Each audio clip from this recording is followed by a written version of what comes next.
Jau 7. gadu Latvijas darba devēja konfederācija kopā ar uzņēmumiem un profesionālajām izglītības iestādēm īsteno Eiropas sociālā fonda un valsts budžeta līdzfinansētu projektu par darba vidē balstītām mācībām un praksēm uzņēmumos. Viesojamies uzņēmumā Kantīne B, kas ir viens no lielākajiem ēdināšanas uzņēmumiem Vidzemē. 30 gadu pastāvēšanas laikā ģimenes bizness izaudzis līdz 90 cilvēku komandai. Esiet sveicināti mūsu uzņēmumā Sijā Kantīne B. Mēs atrodamies Valmierā, restorānā Rātas vārti. Mūsu kafejnīca Bastions un piena kombināta ēdnīca visiem mūsu klientiem ir ļoti labi zināmas. Uzņēmumam šogad ir 30 gadu jubileja un esam gandarīti, ka mums ir iespēja sadarboties ar darba devēju konfederāciju.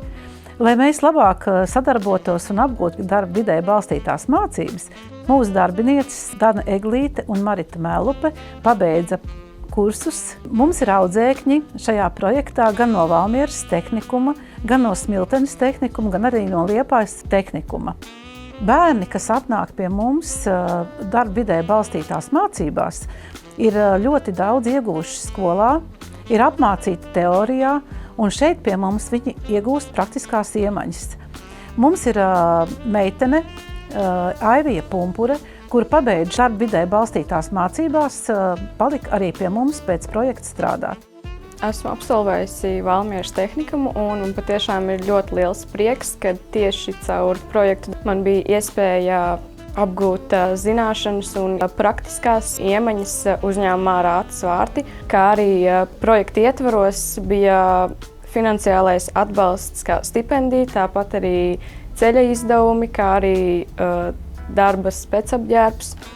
Varam teikt, ka darbojamies ēdināšanas jomā un no 2018. gada darbojamies arī šī projektā. Šogad laikā ir ap 15 audzēkņiem, bet liels audzēkņu piepildums mums bija pagājušajā gadā. Darba vidē balstītās mācībās apguva 11 audzēkņi, no kuriem tad arī šī Aivija Pumpura palika pie mums strādāt. Pie mums viņi apgūst praktiskās iemaņas. Šeit viņiem tiek nodrošināti darba specapģērbi, par kuriem viņiem nav jārūpējās. Šeit viņiem tiek nodrošināti instrumenti, ar kuriem viņi var iegūt savas zināšanas un praktiskās iemaņas. Un šie bērni arī labprāt nāk, jo viņiem arī tiek nodrošināta stipendija. Projektā ir apmaksāta arī darba aizsardzības līdzekļi, specapģērbs, kas viss tiek nodrošināta projekta naudu, jo darba tērps ir ļoti nepieciešams. Latvijas darba devēja konfederācija ir arī vienkāršojusi dokumentu aizpildīšanu un arī atskaišu sagatavošanu. Mēs esam lielākie darba devēji ēdināšanas nozarē Vidzemē un arī lielākie nodokļu maksātāji. Un arī šajā projektā piedaloties, pēc tam ieguvuši balvu no darba devēja konfederācijas atzinības rakstu par darba vidē balstīto mācību pilnveidošanu un organizēšanu.